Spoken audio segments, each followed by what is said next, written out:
This will be a bit of a strange talk because I don't understand it myself, but I think it's significant and I'm going to share it with you. I woke up the other morning, and you might say I heard a voice or there was just a knowing, but in either case, what it told me was, I'm done, period. And I suspect there are thousands of ways of interpreting that in intellectual terms, but it didn't seem like a intellectual uh, statement.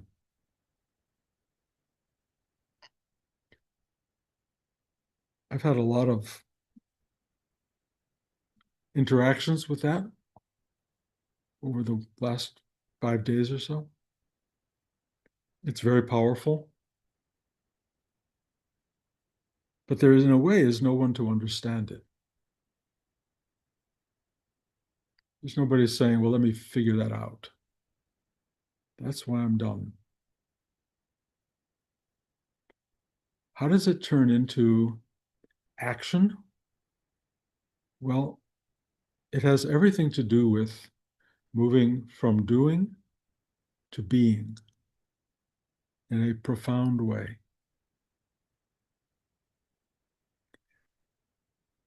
The doing part is finished, not in any way that your mind can contemplate, but it's finished. The being part does not appear to be finished and may never be finished for any of us. But the doing part is temporal. And more than temporal, it filters into every part of being as well. So it doesn't mean that in being there isn't doing, but it doesn't come from any person or I or thought or individual self. It's something else. And if you want me to explain it, I can't.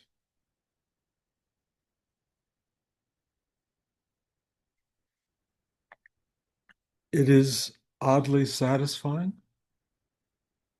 and liberating. It has no future directionality. It has no intention. It has no actual meaning. But it is very alive in its awareness and present tense power.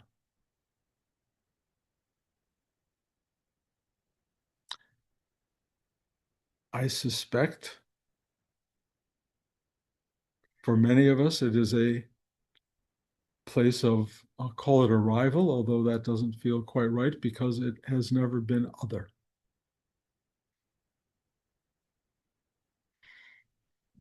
It was not profound, it was very simple to be made aware of being done. There was some wondering about, well, do I stop my life? And in a way, it was a yes. There was a strange yes to that. But it didn't provide specifics. And it didn't provide a directionality. It just was a pure, pure awareness. And what followed during the days that followed were an unusual degree of joy, if you want to call it that, okayness, a sense of odd purpose, but not directed by a person. It had a lot to do with the Zen idea of be here, excuse me, I'll put that, of chop wood, carry water. The Indian version is, Hindu version is be here now. They're both very powerful versions of this. Chop wood, carry water. very much Rudy's teaching. If it's in front of you, it's yours, period. Even if you're done, there is still doing, but it's part of the being and not its own separate directionality. It doesn't come in and say, I have to do this, I have to do that. That is not what's happening at this point. There is certain central parts of being that seem very vibrant and alive. One of them, and you've heard me say this now week by week, is caring for my wife and experiencing a dimension of love and caring that is no longer personal, but dynamic beyond understanding.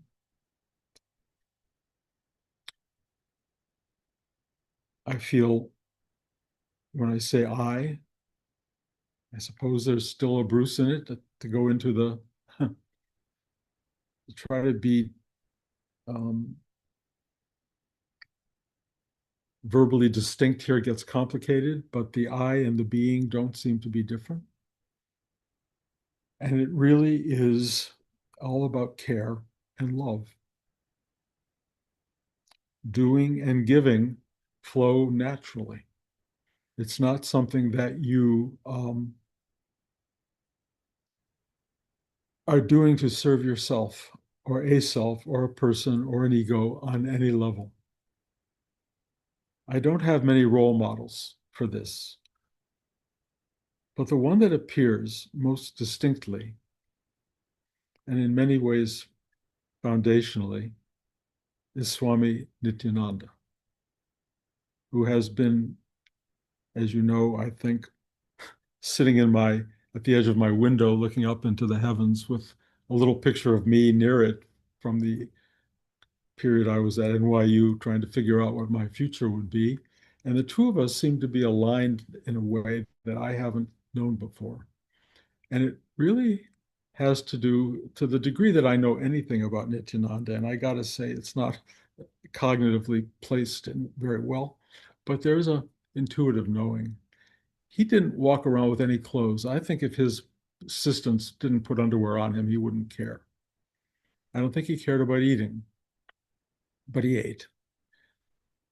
He didn't have a to-do list, and yet he appeared supposedly in many places simultaneously. He seemed to be a healer in so many ways. Rudy met him for minutes, and it changed Rudy's life, and it changed my life and all of our lives. I don't even know if they talked, but I know basically Rudy was on his way to start a new life, and Nityananda, in some way, directed him to go back to where he was, where he had been. And out of that came unbelievable clarification and teaching for multiples of people. And Nityananda was a being, not a doer, as far as I can tell. Now, he had probably had a ride to that, and it may have been a easier ride than most people, and perhaps it has to do with multiple lives. I don't want to talk about that because I don't understand any of that. But the reality was that being is a doorway. It's not an attainment. It doesn't, it's not like I feel any arrival at anything, but a completion of something. It also feels like the beginning of the path to just being whatever that means in the world. So I'm talking about it as though I know something and though this is definitive. And I know, next week you'll say, oh, are you still being? Are you still being or are you doing? And I can't tell you how that will work out. I can't describe the dialogue that this creates, but I don't feel any responsibility in the old sense to taking care of Bruce issues or whoever Bruce was or whatever Bruce's history was. It was a great history. In many ways, it was a great story. I enjoyed well, maybe not every, but much of the ride. It was an extraordinary ride. And it had, service in it and accomplishment and struggles and, the stuff that life has. But suddenly to be aware that you're done is kind of amazing in a way, except it's not amazing because there's no one to be amazed. There's just, okay, now you're being. You've always been being. Just be. And there's something very simple about it. There's very little past tense in it, and there's very little future tense in it. It just doesn't matter. I mean, one can make it matter, but then you can construct a world of doing, which tries to direct you this way or that way in order to achieve that and have that. And it has purpose and directionality, and it's all about usually finding a place of meaning or a place of comfort or a place of whatever you're looking for, satisfaction. Part of the doing falling away when you're done is that's not the issue anymore. Now, there may be residues of it, and maybe again, I will talk differently in weeks ahead. I don't really care. And, the thoughts came to me, should I stop teaching? Should I stop? Because I don't care. And nothing in me said, yeah, stop teaching. So I'm not stopping teaching at this juncture. There were projects ahead of me, and I don't know what they are about at this point. I don't know what the to do and not do part of me is going to do because it doesn't matter. It's like being will inform. It does inform. It informs all of us. You have no idea. Being informs us more than doing, more than anything else. Being is at the core. But so many people are still, especially in Western culture, but probably everywhere, consumed by doing, consumed by it, by getting, by arriving, completing, finishing, making it whole, doing whatever you feel has to be done in your lifetime. All I can tell you is I'm done, whatever that means. And we'll see how it plays out. I feel like an infant in a way. I feel like Nityananda is helping guide me through a doorway. And it's very baby steps. Where it goes, I don't really know or care. I don't think it goes anywhere, actually. It maybe just unfolds. Whatever it is, I will share the journey. This journey will be shared with you to the degree that it wants to be shared. And I can honestly sense that at any moment I can go, ciao, bye. You guys got this. You're on your own, because you are on your own, truly. And this sharing that's happening here is provided as a gift. And it's not from Bruce at all, never was. As Rudy's probably wasn't from Rudy, and Nityananda's probably wasn't from Nityananda. And I do sense source activity, if you want to call it that, something profound, profound, that is a source kind of love. It is love, I suspect. And it's uncontainable and beyond comprehension. But it also involves, as you all know, watching life unfold, all sorts of things like discomfort and cruelty and the whole dialogue of human drama. It has all that. Your mind can try to put it together, but every good Hollywood story has a happy ending. And we seem to be moving toward something that gives us that. But I'm telling you, you can't get to the happy ending, really. I mean, if you're in doing mode, tell me when you finally get there. A good review for your movie, like you think that finishes your work life, or a big hit, a big paycheck. You know, the last thing that does is create doneness. What that does is I want more. I want more and more and more. A big great review in the art gallery that you've been wanting to get into for 50 years. You think that completes you? No, no. The completing is a part of you that finally goes, I'm done.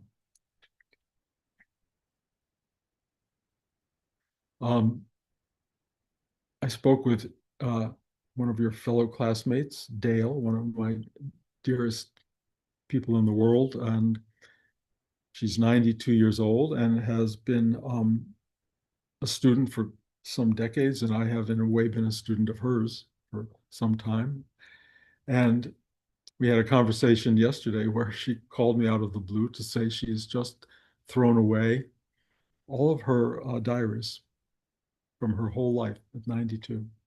And all she's been a preacher, and she's all of her sermons she threw out the window. She just got rid of everything, everything, with no sense of loss at all.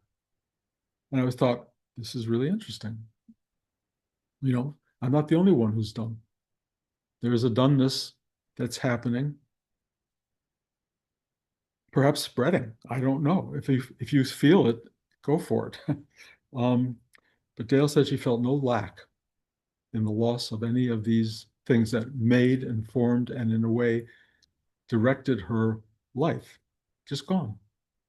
And I know her well enough because she's such an amazing soul that she's experiencing much of what I am describing here. And it is a not a unique process or not a unique achievement for someone like Bruce or even like Dale. Every one of us is available to being done. And I can't tell you, you can't manufacture it. You can't go, okay, I guess I'm done, because the ownership of that belies the truth of it. The truth is, when it's done, it's done. But it is a process, and it's a lifelong process. It's emptying out as you go along as much as possible internally. And then at the right time, you throw out the boxes, or you don't even bother. It doesn't matter. I mean, for me, it does, because I don't want my kids to have to throw them out.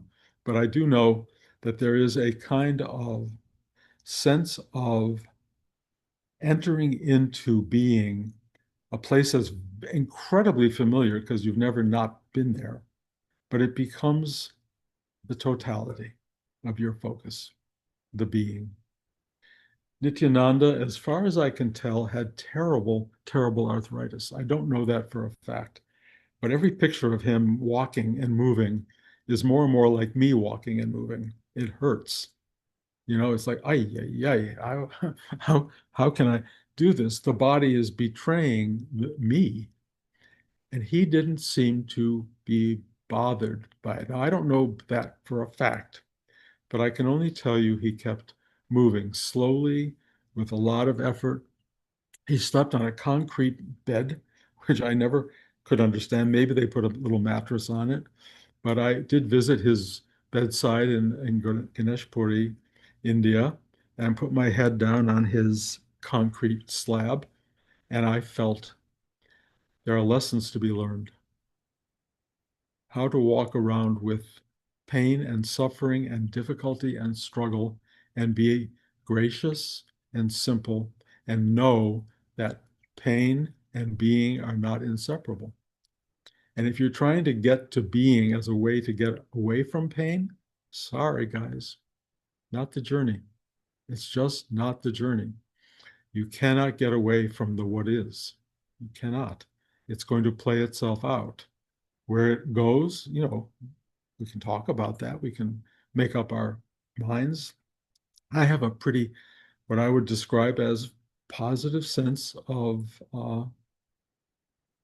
something lovely that you will feel taken in by and comforted by. That's my projection of it.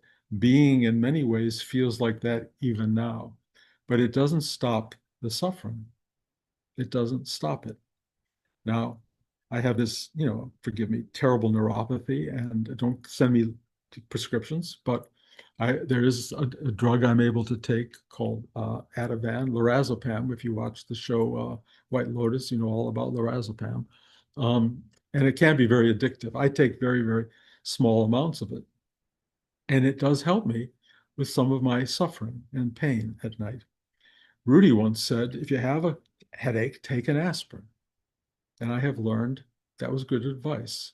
I'm not trying to talk you into any kind of addiction, but what I'm trying to say is you can find a path to some kind of comfort until you can't. And I'm not trying to push anything, um, but I am grateful for the little bit of pain relief I can feel. And I'm also aware that there will come a time where there is no relief. And I would like to be what I see in Nityananda, someone who keeps walking forward, sitting and doing nothing but loving and spreading love and healing and helping every human being. And they lined up for miles with Nityananda just to be cared for, just to be touched, just to be witnessed, just to be felt, just to feel this blessing that came out of him. That, I think, is the core of being. And I don't know the role that I personally, the I, Bruce guy, sitting here has, but it feels like a minuscule version of that. So I am hoping that this being will remain as a source of healing, help, comfort, love, maybe guidance, whatever it is that you might need as people in the world now, as long as it passes through the system. And I'm not trying to elevate myself because that feels totally inappropriate. If anything, I feel like like an infant's even too much version of what Nityananda was doing. I feel more like a caterpillar or a little bug expressing love to whatever comes around. That's really there's no heightened sense of person, but there is a sense of serving. There is a sense of being with a kind of purpose. Now, let me just say also that being involves doing in many ways. It really does involve washing the dishes. It involves making the bed. You may recall one of Rudy's first teachings, and the one that spoke to me more than anything at the beginning, was that a spiritual life starts with making your bed in the morning. Well, I make my bed every morning. And on some mornings, Blanche makes it for me, which is like overwhelming kind of act of generosity and kindness, which is really moving. And then there are mornings where we actually make it together, which is the most beautiful way to wake up I can tell you about. I mean, you may think, you want all these other major things in life. I don't know what they may be, but making the bed in the morning with Blanche is the beginning of a joyous day. And it continues. And, the ballet that Blanche and I have now is so choreographed and so beautiful. Who makes the coffee, who pours the coffee, who puts it on the table, who puts it back in the sink, who washes the dishes, sets the table. I mean, the drama of that, if drama is the wrong word, the the the moment to moment doing of that, the chop wood, carry water of that is unbelievably satisfying. I do not need, I do not need when you're into being, you don't need. I mean, I love it, the attention of other people's kindness. And I love to spread goodness and kindness. I walk into the market and I smile and talk to whoever I can. I do it at the hospital. I mean, I do this free form being or giving, and I know it impacts. I know it touches. And that's what Nityananda did, although again, people lined up to get. I'm not, I have my class here, which I think is really wonderful, and I will share as best I can any kind of insight I have, or what happens in the teaching, which is really interesting, is this knowledge of being, which is more than anything Bruce ever knew, knows you. And it knows where you're suffering, and it knows where there are problems and where there are holding patterns and obstructions and things like that. And it just knows to go there and fix it as best it can. And then it watches you put it back together again in the same strange knotted form as it was in the last time I was there. And nothing in me goes, oh my God, there's nothing like that. It just goes, okay, unknotted again. And for some people, it's been going on for 50 years. So you have to understand there's a lot of patience in all of this, a lot of patience. But I have to say, and I know I'm going on and on, but I want to say that I want to be as best as possible in the act of being available and helpful, although that could and at some point it may be done, it may finish. It's there now. It's there now. So this sharing of whatever I'm talking about is still in its infancy in a way, but it's meaningful, it's impactful. I don't know what it does. I don't know where it goes. I don't know how it happens. I don't know anything anymore. And it's the most liberating awareness ever that I've ever known. So, final words. I love you. And when I say I don't mean Bruce, although Bruce is in the mix. I care about you. I honor you. I think of you as being gifts to the world. The mere fact that you show up to this is like unbelievably important. And I thank you for your awareness. I see you all evolving and growing. Talking about you, Rudy. I'm feeling this this is another Rudy, but it's really, I'm just seeing these things unfold in people that is so beautiful right now. And I won't call you all out by name, but you're all beautiful to me, truly beautiful. And this is a time of flowering, and it's also a time where looking too much to the future is going to cause you grief. Looking too far to the past is going to get you immersed and enmeshed in stuff you don't need. Be present tense, be here now, be done with the story if you need, and just serve as best you can the world that unfolds in front of you moment to moment to moment. That's your capacity, it's your calling, and it will be a gift to the world. Thank you.